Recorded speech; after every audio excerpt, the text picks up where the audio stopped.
I want to just briefly talk about the M.A.I.D program that's going to be opening up here in March of next year for those that are addicted and homeless.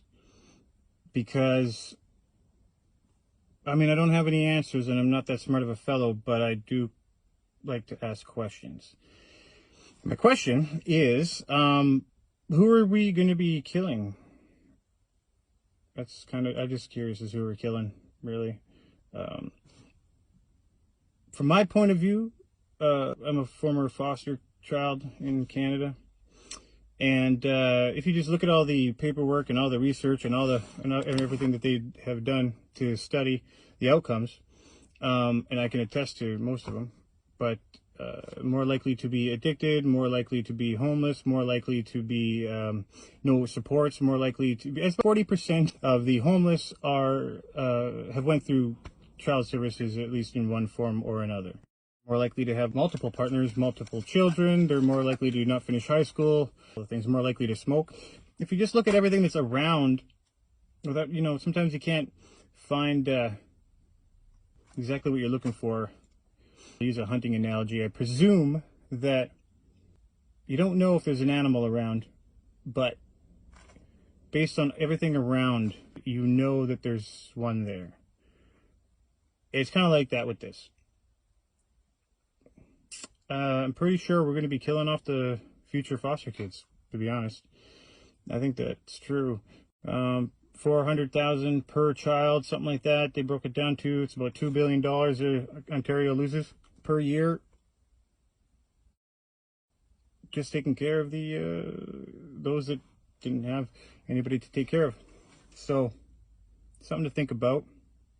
If you are more likely to be homeless, then you're more likely to not finish high school, and you're more likely to have multiple partners, like sexual partners, and you're more likely to have teenage pregnancies, then wouldn't you be more likely to go through child support?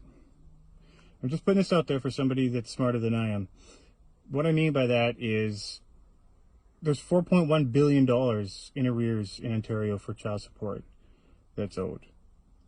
I can't believe that $4.1 billion worth of people, if that makes any sense, just don't give a shit, just don't care, you know what I mean? I would say that more than likely that's not the case, unless the majority of the child support arrears are from big, multi-million dollar lawsuits and settlements and stuff like that. I don't, probably not. Basically, going off lived experience here, I know so many people that, on both sides, so many people that went through the system, have multiple partners, multiple child support cases, and all that. I don't know. It just makes sense to me. There are some studies about it. The Canadian Centre for Policy Alternatives, I think, did some research on that, but nobody touches it. Nobody touches it with a 100,000-foot pole. A lot of money in that. You see, we're a debt-based society. So whether you owe, let's just say, you're in arrears, maybe like $60,000, $80,000, $90,000, and you're like a former foster kid, and all the data shows that you're probably not going to buy a house, you're not going to be able to get a car. They need us to be in debt, right? We have to be in debt because we're a debt-run society. So it's better for the government to run these kids through child support cases at 18.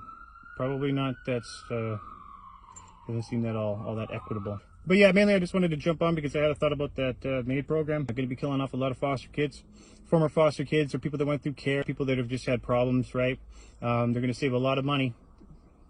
A lot of money. Just think. I want you to think about this, okay?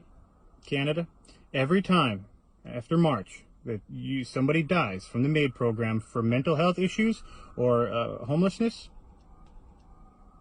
more than likely have went through the care system. You know, a good way to bring down the homeless population. So part of the plan, the WEF plan, cut poverty by 50% by 2030. You don't need to tick that checkbox, right? If they don't exist, they're not poor.